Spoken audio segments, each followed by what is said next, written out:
Vamos lá. Beleza. Bom dia, minha queridíssima Márcia Tiburi, tudo bem? Bom dia, Léo.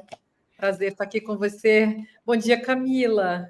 Bom dia, Márcia. Não sei se vocês já tiveram a oportunidade de estar juntos. A Camila, que agora está apresentando o nosso Giro das 11 aqui. Você está bem, Márcia? Tudo bem, tudo indo. Tudo Tudo andando. bem. E Vamos você? lá. Eu queria falar com você desde a vitória do Milei, né? Porque, na verdade, é mais uma figura do ridículo político aí na América Latina. Você escreveu artigo a respeito disso. Ele tem mudado um pouco o seu perfil, está parecendo ser uma figura menos insana do que a gente imaginava à primeira vista, mas tem coisas que são muito emblemáticas, né? Quer dizer, uma das primeiras decisões lá foi acabar com o Ministério da Diversidade, da Promoção dos Direitos Humanos também. Queria te pedir um panorama geral sobre essa situação argentina. Qual que é a sua leitura, Márcia? Mais uma vez, bem-vinda aqui à TV 247. Obrigada, Léo. Então, acho que a prova da tecnologia política que está sendo utilizada vem à tona nesse caso da Argentina. Isso é um fenômeno que se espalhou pelo mundo. A extrema-direita usa essa estratégia desse populismo pelo ridículo, do populismo pelo grotesco. Tem um pouco de ensaio, sim, um pouco de teatro nisso, mas, por outro lado, tem também uma verdade que se torna explícita.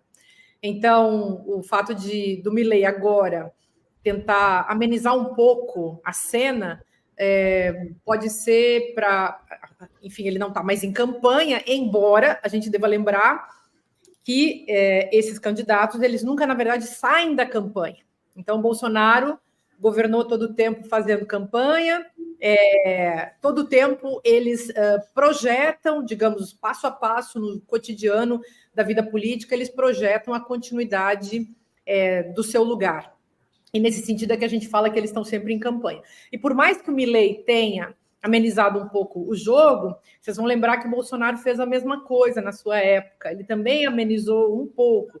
Depois ele se soltou de novo, voltou ao seu jogo de campanha, que é só o que ele sabe fazer.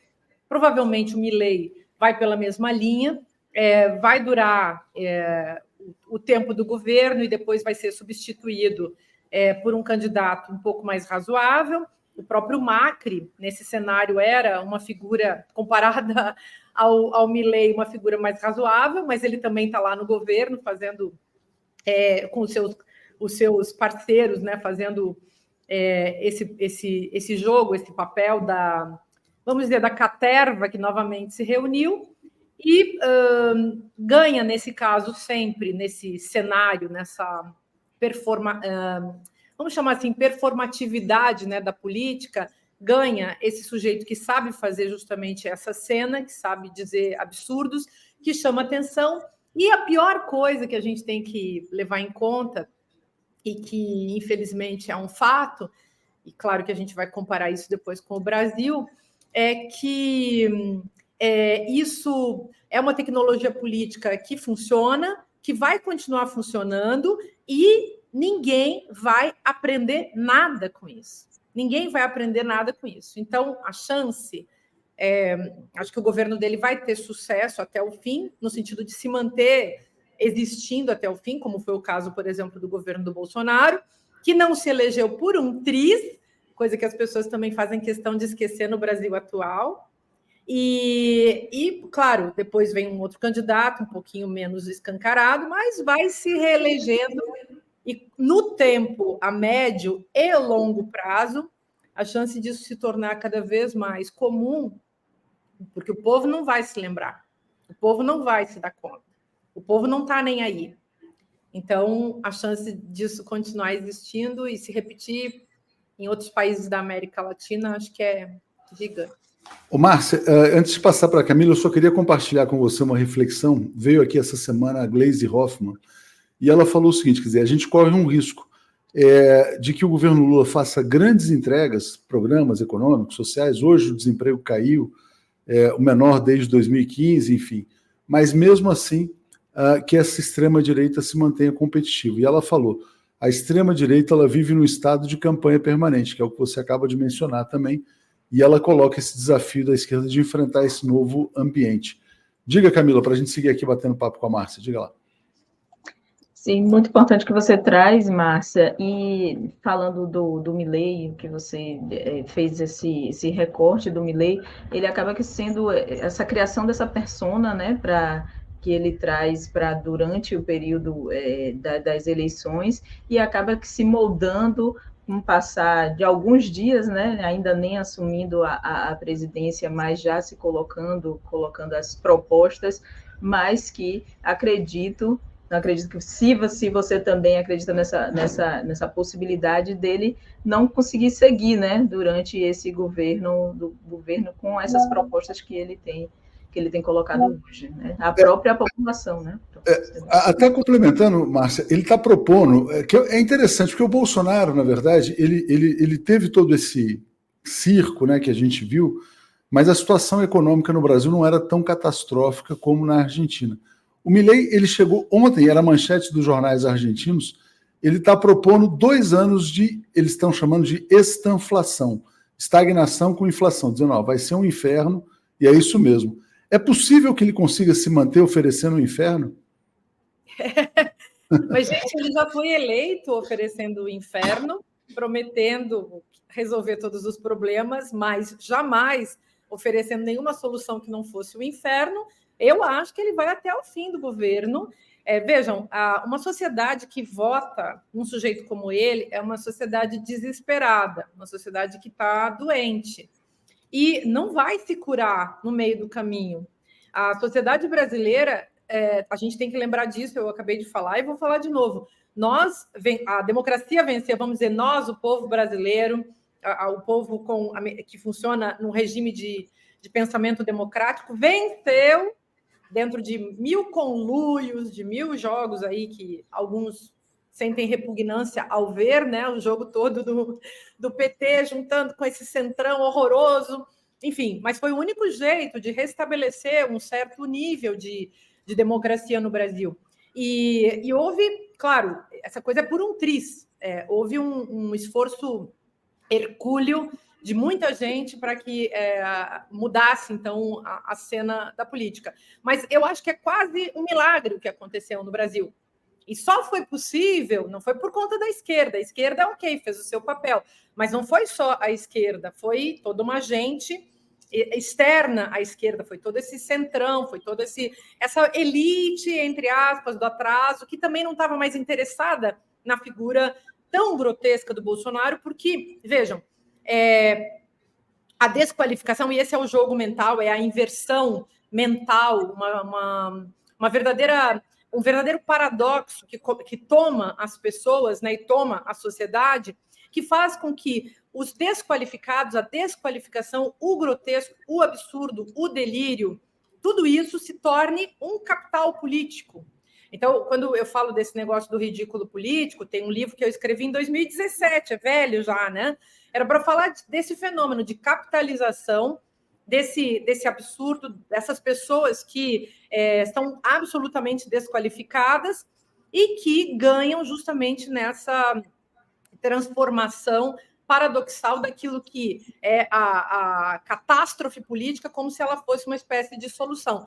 E aí eles oferecem sempre o neoliberalismo, as políticas neoliberais, as táticas neoliberais da economia como solução. O povo, que não sabe nada de política, que não sabe nada de economia, que não sabe nada de nada, vê, de repente, uma figura espalhafatosa, chocante, impressionante, fica capturada de um ponto de vista assim, psicopolítico, né, de um ponto de vista emocional em relação a essas pessoas e vota nessa gente levada assim como manada mesmo. E é triste falar isso, porque a gente gostaria de dizer que as pessoas são autônomas, mas elas não são.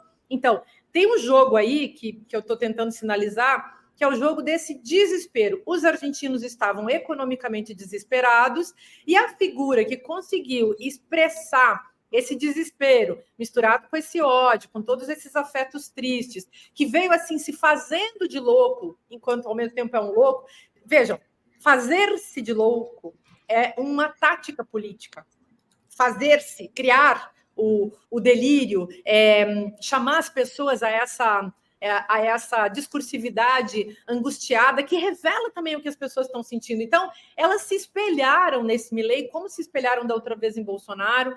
E o jogo da política é muito isso. Em quem que você se espelha, como que você segue, sendo um mero cidadão, e como você segue, enfim, se envolvendo com a política a partir do espelhamento. Esses que deixam de votar, votam em branco, não querem mais saber, são aqueles que perderam as figuras com as quais eles podem se identificar. Então, eu sinto muito dizer para vocês, mas eu acho que o Milei vai até o fim, que os argentinos não vão dar prova de sanidade agora, estão economicamente desesperados. A tática do Milei é o neoliberalismo criar o problema e depois se oferecer como solução. Dessa armadilha ninguém consegue escapar. Então, sinto muito, veremos catástrofes na Argentina, vamos assistir horrores acontecendo em todos os níveis, e a loucura só vai se intensificar até o final desse governo. E as elites interessadas em manipular esse sujeito,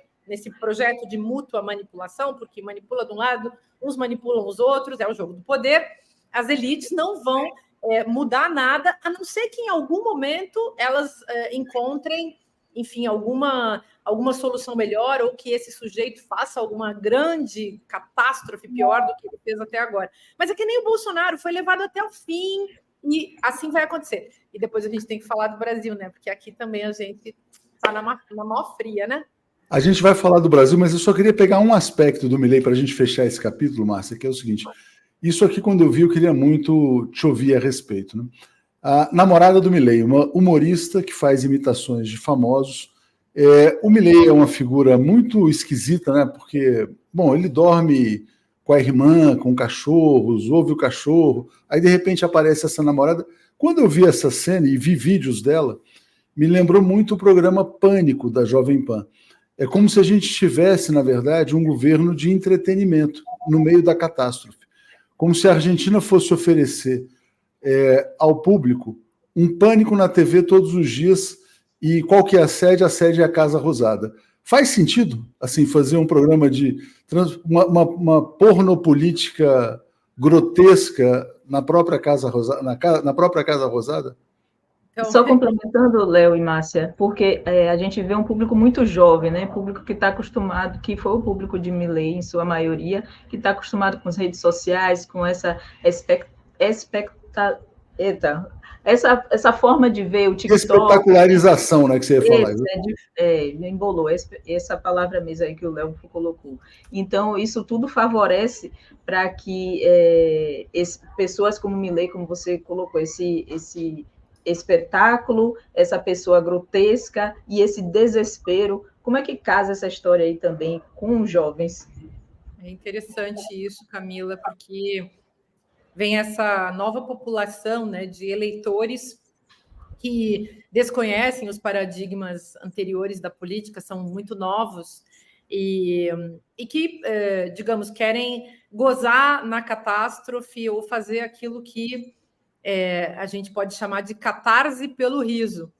Então, isso que o Léo também levantou nos faz lembrar aquele texto do Marx, gente, no século XIX, escrevendo sobre a farsa na política. Ele, no 18 Brumário de Luiz Bonaparte, todo mundo lembra quando ele diz que Hegel tinha falado que a política, a história se repete como tragédia, e aí ele diz, mas também se repete como farsa. Então, esses golpes, que era o caso do Luiz Bonaparte, essas cenas, esses golpes internos à própria democracia, porque a gente pode pensar que o que os filósofos do século XX chamaram de paradoxo da democracia, que significa eleger democraticamente uma perspectiva autoritária, que é o que aconteceu no Brasil, que é o que aconteceu agora aí com o Milei, isso é uma espécie de golpe interno, é um golpe que vem de dentro. Então, não é aquele golpe de Estado, tipo que a Dilma sofreu, ou que aconteceu na Bolívia com o Evo Morales. É o golpe interno, ele vem de dentro. É um golpe muito mais sofisticado, porque ele implica essa armadilha que é feita lá no fundo da subjetividade das pessoas. Então, o cidadão, ele é enganado por ele mesmo, mas o processo da autoenganação foi plantado, né? Esse processo foi plantado nele. E a gente tem aí, se vocês lembrarem da famosa expressão latina panis et circenses, no caso dos argentinos, eles não vão ter o panis, não vão ter pão. Eles vão ter só o circo. Pois é. Isso então, que é catastrófico. Então. E no caso do Bolsonaro foi a mesma coisa. As pessoas não ganharam apenas o circo. Porque o circo está aí. O circo é o cristofascismo, o circo é a Michelle Bolsonaro, o circo é o Bolsonaro, os filhos do Bolsonaro, bando de corruptos. É um circo armado, um espetáculo, isso que é essa palavra indizível, né?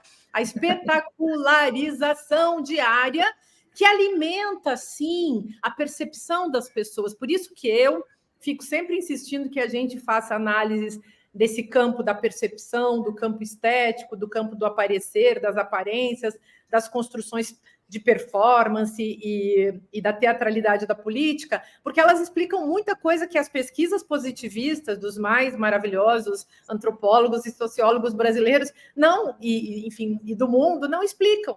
A gente vê uma sedução pela simples e pura espetacularização. A pessoa recebeu aquele alimento para a sua percepção. Ela é capturada nesse lugar da percepção. E aí ela se diverte, ela fica atenta, ela é devorada, digamos assim, no seu sentido, nos seus sentidos e no seu sentido psíquico mais profundo mesmo. Ela fica hipnotizada. Gente, quem de nós, para e pensa, vou dar um exemplo assim muito básico, para e pensa. Eu, às vezes, estou ali, vou dormir, vou assistir, sei lá, uma coisa de humor, porque o humor desliga. Eu vou assistir o Porta dos Fundos, sei lá, alguma coisa assim que não tenha muito humor político, porque senão também você não consegue dormir. Mas você vê qualquer baboseira, qualquer pessoa vê qualquer baboseira bem construída, sei lá, mesmo que não seja bem construída, a gente fica no Instagram, cata alguma coisa assim que você dá uma risada e você desliga do mundo. E a política faz uso disso, por isso que eu tenho falado tanto, escrito livros, artigos acadêmicos, artigos de divulgação, artigos para o 247 sobre a catarse pelo riso.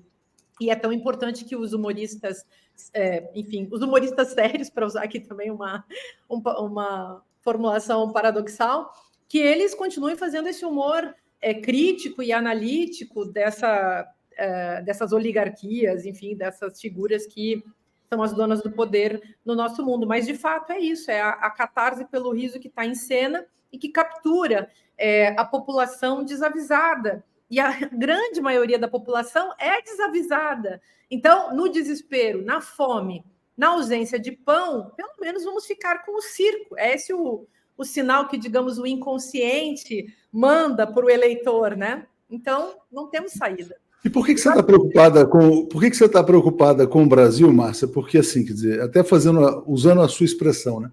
A Argentina vai ter circo sem pão. O Brasil pode ter um pouco mais de pão sem circo.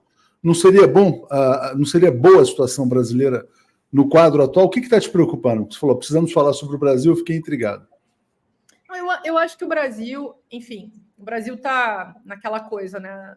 Equilibrando e tentando sobreviver.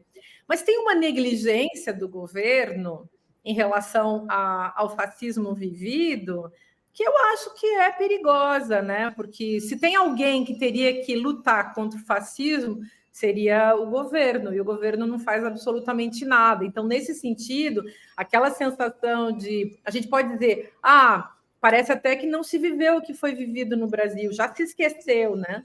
Esquecer não é elaborar. Então, a elaboração não está acontecendo.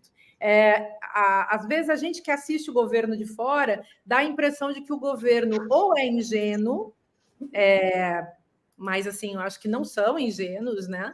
Mas talvez sejam aquelas pessoas que são imprevidentes, né? Então, já que agora estamos no poder, então a gente vai ficar o resto da história humana no poder. Vai perder o poder daqui a 3 anos, né, gente?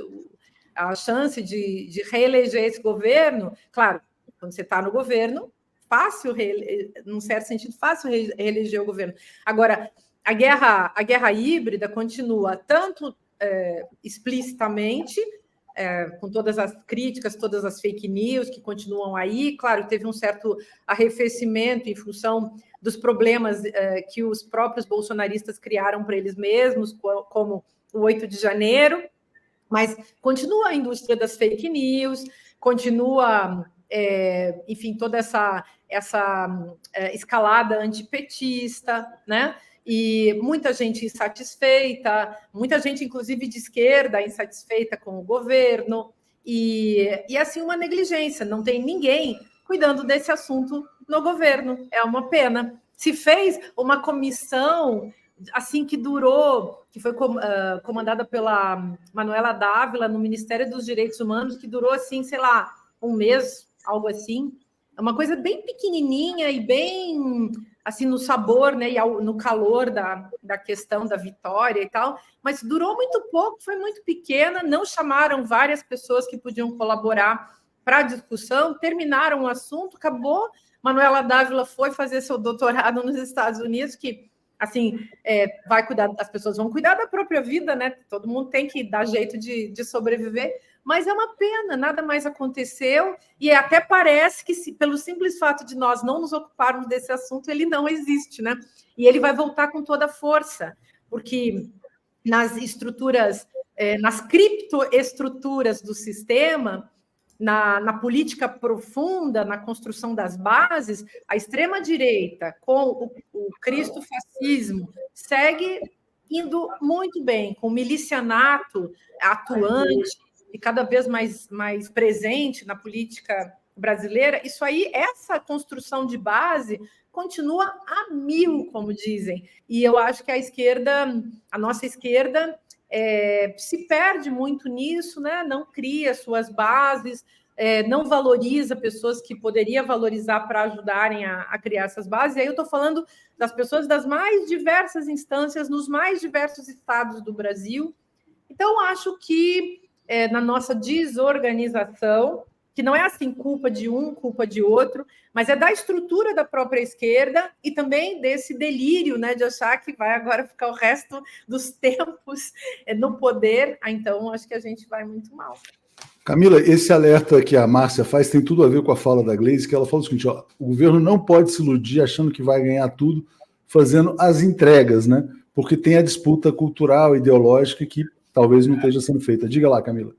Exatamente. Esse é um grande questionamento que eu sempre trago aqui, né, em minhas conversas, com relação a estar acomodado porque está no poder. Eu concordo com a Márcia em partes que, de fato, acaba se acomodando um pouco, e a gente viu o que se reverteu esse acomodamento em outros governos, né? E aí a gente traz a tentativa de golpe contra a presidente Dilma e a falta de diálogo, como você fala, ter um diálogo maior com todas as categorias das diversas instâncias, né, esses núcleos que estão nas periferias, né, nos movimentos classistas. Então, eu acho importante, o governo não deve, de fato, ele deve ficar estacionado nesse lugar de que estou no governo, está tudo tranquilo, vamos continuar, que a gente está fazendo o trabalho. Eu acho muito importante continuar, que deve se manter esse diálogo com todas as bases,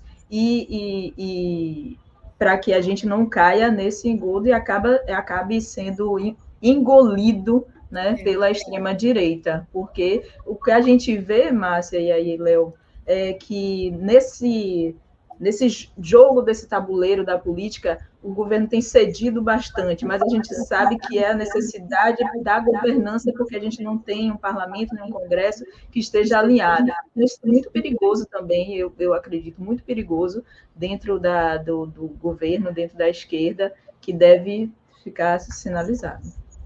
Pois é, Camila. Então, e olha o perigo que é você negociar com fascistas. Porque você está... Em geral, quando a gente negocia com alguém, a gente pressupõe a honestidade do outro. E é por isso que a gente consegue seguir conversando.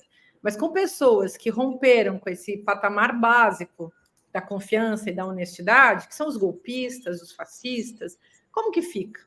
Bem complicado, né? Então, todos nós reconhecemos, evidentemente, que há soluções a serem realizadas. Óbvio que o governo tem que escutar um monte de gente, tem que fazer certas negociatas, mas a realpolitik é realmente uma questão, mas, ao mesmo tempo, há que se tomar muito cuidado, porque não se está a discutir, a negociar com gente honesta. Então, talvez por isso também Lula vai conseguir governar até o fim, porque ele sabe negociar com gente desonesta que não vai fazer um golpe contra ele, como se fez contra Dilma, que não era uma pessoa que tivesse, digamos, estômago para negociar com gente desonesta. Acho que a Dilma realmente tinha esse caráter que se tornava um problema para a política, né? Um problema para se manter no poder, né? E é gravíssimo, assim, o que a gente vive hoje, eu acho, já é muito grave. E vai ficar cada vez mais grave. Então, eu diria, se nós não consolidarmos a democracia, e se não usarmos as nossas armas, os caminhos possíveis para essa consolidação, e isso teria que partir do governo. É claro, tem 1000 instituições, entidades, grupos, coletivos, um bando de gente lutando sempre, diariamente, pela democracia e por sua consolidação. Mas é óbvio também que o governo está fazendo muita coisa que pode, mas esse ponto é que eu estou apontando, isso que eu estou levantando é um grão, né? Um buraquinho ali na tela desse governo que pode acabar rasgando a coisa toda. Então, é só um alerta mesmo que eu venho fazendo já há muito tempo e acho que... sei lá, a gente tem que se escutar uns aos outros, né? Não estou dizendo assim, me escutem, porque eu faço vaticínios políticos que dão certo. Me escutem, porque temos que escutar uns aos outros. Eu também estou escutando todo mundo e acho que a gente precisa se escutar, mas com certeza pessoas mais críticas nesse momento do governo não estão sendo escutadas e não são assim pessoas desejáveis também para o próprio governo. O governo não quer pessoas que sejam muito críticas ou muito insistentes em certas causas. E, claro, isso aí deve ser do metabolismo da própria governamentalidade, né? Para que chamar atenção para esses aspectos? Se a gente falar demais do fascismo, inclusive, a gente vai ter que ofender alguns aliados do governo, né? Então, melhor não ter que falar com essa gente, nem com os críticos, e nem levantar essa lebre, né? Porque a gente pode acabar sofrendo golpe, né? No fundo, gente, a ameaça, eu escrevi também sobre isso em artigos aí do 247, as pessoas depois podem consultar, a ameaçabilidade é uma categoria. Então, uma categoria que funciona na política já faz bastante tempo. Todo o fascismo é feito em cima disso. E aí, se vocês pensarem, o próprio Lula, num certo sentido, hoje vive sob a ameaçabilidade da extrema-direita. Uhum. Então, como que Lula vai conseguir aprovar, enfim, os projetos e governar e fazer a coisa funcionar minimamente, tendo uma figura como aquela pessoa chamada Arthur Lira, né? Pelo amor de Deus. Então, é uma figura hedionda, horrorosa, e o Lula tem que viver com essa figura. Sabe lá que nível de ameaça... Sabe lá? Não, nós sabemos muito bem que nível de ameaça esse governo sofre.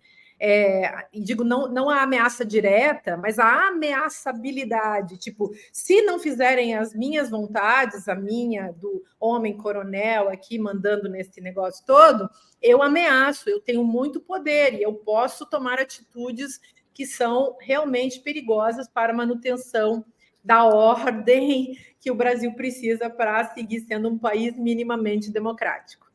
Márcia, eu queria aproveitar o seu tempo, você falou das suas colunas aqui, e não tem como a gente não entrar nesse ponto que ainda está aqui bastante comentado, né?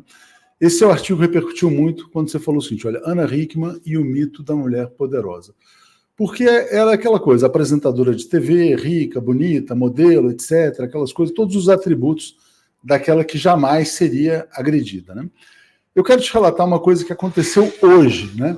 Hoje de manhã, eu tinha feito o programa, Bom Dia 247, aí estava descansando e estava com a minha mulher, assim, me divertindo, distraindo, né? Vendo vídeos no Instagram. E, de repente, entra um vídeo no Instagram do marido dela, do agressor, que também se coloca como celebridade, também se coloca como uma celebridade em busca de empatia. E ele fala, gente, pô, vocês estão torcendo por mim, tenho aqui uma notícia muito boa, olha, o advogado, o juiz, eu vou ter o direito de visitar o Ale Júnior, que seria o filho. Eu falei, pô, mas como é que esse cara entrou no seu Instagram? Veio assim, quer dizer, pô, aqueles vídeos aleatórios, quer dizer, o agressor, né, fazendo o jogo também da empatia com o público, buscando uma solidariedade e também dizendo que agora vai sair do país para reconstruir a sua vida. Tudo está virando espetáculo, inclusive esse caso, né? Mas eu queria te pedir, na verdade, para falar sobre o caso em si, a coragem que ela teve ao denunciar, e esse jogo de saída que o agressor encontra, que é também transformar tudo na lógica do... reprocessar pela lógica do espetáculo, né? Que diz, olha, tenham pena de mim, não posso ver meu filho, né? Ela foi uma mulher má comigo, eu sou o homem agredido, enfim. Então, sempre tem isso também, né? Do sujeito se transformar, se colocar, começar a fazer a performance da vítima. Então, tentando reabilitar o mito da mulher poderosa. Ela que é poderosa, ela que é famosa, ela que é bonita, rica e tal. Então, ela é que me oprimiu, eu aqui, um pobrezinho, que só tinha como arma espancá-la e matá-la, né? É esse jogo de inversão que faz a coisa funcionar. A mesma coisa em relação ao ridículo político, deixa as pessoas tontas, deixa as pessoas sem entenderem, não é mais lógico o que está acontecendo. Parêntese, então, Márcia, só desculpa te cortar, mas é muito interessante você ter falado isso, quer dizer, fazendo uma associação com a política, porque, por exemplo, o bolsonarismo também explora muito o homem oprimido pelas feministas, o hétero oprimido pelo gaysismo, né? O cidadão comum oprimido pelos artistas que ficam mamando nas tetas do Estado. Quer dizer, então, assim, quer dizer, é como se tivesse um homem vítima dessa sociedade malvada, né? Enfim. E então, é todo um mecanismo perverso. Hoje em dia está muito na moda falar, sobretudo a partir da psiquiatria, de um transtorno de personalidade narcísica, que na verdade é a produção, é um tipo de subjetividade perversa. E o perverso é aquele que não tem regra, não tem lei, então ele também não obedece às leis da lógica, ele não obedece a nenhum tipo de lei, ele transgride todas as leis, e o outro para ele, simplesmente um objeto. Então, isso se confunde muitas vezes, eu acho, com aquilo que as pessoas chamam de masculinidade tóxica, né? Tem muito a ver com isso. Mas, enfim, é um jogo cênico, funciona nas redes sociais, porque, como você bem colocou, tem a ver com produção de empatia. Então, se a gente pensar que, hoje em dia, cada cidadão que está aí nas redes sociais é visto também como um capital, como uma moeda de troca, a percepção de cada pessoa, o olhar de cada pessoa, se ele conseguir angariar uma quantidade de gente que esteja a favor dele, independentemente das motivações, ele já sai lucrando. E ele se coloca nessa posição do personagem, né? Ele cria o personagem vítima. E, gente, a nossa tendência na vida é funcionar como a gente funciona na ficção. Na ficção, a gente acredita na realidade do personagem. E na vida real, se uma pessoa real se fizer personagem, nós também vamos acreditar. Então, eu durante muitos anos fiquei fazendo análise desses aspectos da psicopolítica, né, do que eu chamei venho chamando, enfim, de psicopoder, e trabalhei muito com essa noção de perversão na esfera política. Bolsonaro foi um sujeito que fez todo o circuito do abuso narcísico. Ele fez o love bombing, todo mundo amando aquele cara, depois, porque ele era maravilhoso para uma certa população sem absolutamente nenhuma noção da política, mas uma população que está a fim de ter um líder, né? Que está a fim de ter uma experiência política radical, interessante, transformador. Então, o Bolsonaro se colocou nesse lugar da mesma maneira que o Milei também se coloca. Só que tem camadas nisso que implicam o pavor, a manipulação justamente do pavor, do sentimento de terror, e tudo isso foi sendo jogado. Mas Bolsonaro passou desse love bombing para aquilo que a gente chama no feminismo, e está aí descrito também nessa literatura, que é o gaslighting, né, gente? Que é depois que você faz a pessoa ficar apaixonada por você, é porque você é maravilhoso, porque você é sedutor, porque você é isso e aquilo, você também faz a pessoa, você começa então a humilhar a pessoa. E você começa a mandar essas mensagens cruzadas, estranhas. Ora você diz que ama, ora você xinga, ora você diz que a pessoa é o máximo, ora você diz que a pessoa é uma imbecil. E nisso, você vai deixando a pessoa tonta e fazendo aquilo que uma filósofa boliviana que eu gosto muito, que é a Silvia Cusican, que ela chama de estupor. Você deixa a pessoa num estado de estupor, você deixa ela sem entender o que está acontecendo. Então, isso acontece muito na esfera da vida privada. Eu acho que a Ana Hickman é um bom exemplo. São inúmeras as mulheres que passam por isso, que têm relacionamentos abusivos e ficam a vida inteira com esses homens porque elas não conhecem outra coisa. Eu até vou dizer uma coisa para vocês. Mulheres heterossexuais, mulheres que... Se a gente pensar na nossa cultura sudestina e sulista... No Rio Grande do Sul, é raro você encontrar um homem que não seja assim, que não seja um abusador, que não seja... É muito raro os meus amigos não abusadores que me perdoem por estar fazendo essa generalização, mas a generalização é meramente didática, é óbvio que há exceções. Mas é muito comum. A gente cresce e evolui e segue em frente se relacionando com homens abusivos. Todo o tempo, porque o caráter abusivo é também prática, é parte, né? É prática e parte do machismo da vida cotidiana. Então, a coitada da Ana Hickman, toda poderosa, é a pobre mulher rica, a pobre coitada da mulher poderosa, ela caiu também nessa armadilha, porque ela simplesmente não conhecia outro parâmetro, não tinha outro patamar. E aí... O sujeito, que é um esperto, ele é tão esperto que ele conquistou a Ana Hickman, sequestrou a Ana Hickman quando ela tinha 16 anos, ficou rico em si, às custas dela, e agora não tem sentimento de culpa, né? Que é uma coisa que os perversos narcísicos, os abusadores, não têm. Então, ele não tem culpa nenhuma, ele não vai se responsabilizar por nada, ele não tem sentimento de culpa porque a Ana Hickman nunca foi ninguém para ele. Ele não amava, entre aspas, essa mulher, ele não tinha sequer respeito por ela. Aliás, amor é uma balela sobre a qual a gente precisa conversar muito, né, gente? Mas, assim, o respeito é uma coisa que pode existir. Então, não quero dizer que todo sentimento...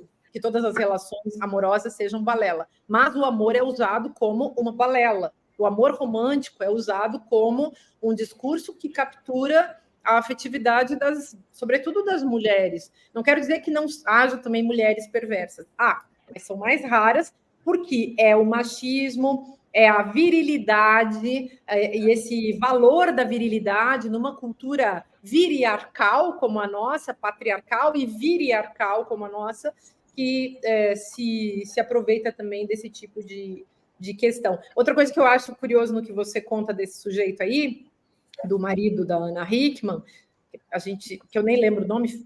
Alexandre Correia. Ele é tão, assim, esse sujeito, ele é tão apagado, ele é tão marido da Ana Hickman, que a gente não lembra nem o nome do infeliz. E veja, ele vai para as redes sociais bancar celebridades, seduzir as pessoas, e ele está se monetizando moralmente e se monetizando também nas redes. Cada seguidor que a gente consegue na rede, gente, ele tem um valor de fetiche capitalista, né? Então, nós valemos quando a gente dá um like e quando a gente segue a pessoa, a gente está dando para ela um valor. E aí esse sujeito está jogando com isso. Nós estamos sempre nesse mundo capitalista, nossas relações humanas foram reduzidas à monetização.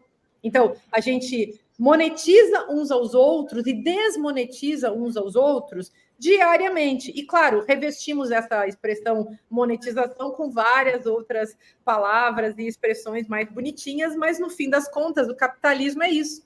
Estamos ou não estamos monetizando uns aos outros? Estamos, né? Bom lembrar, você saber que o que você está fazendo com o seu dinheiro, hoje em dia você também está fazendo com a sua alma, porque nós fomos reduzidos a isso pelo capitalismo. Se quisermos que seja diferente, temos que derrubar o capitalismo. E por isso eu sou tão anticapitalista, porque eu acho que a gente pode viver uma vida melhor, mais legal, mais bonita, e que nos traga mais sentido, né? É uma pena que tenha acontecido isso com essa mulher, mas eu conheço uma penca, Léo, eu conheço uma penca.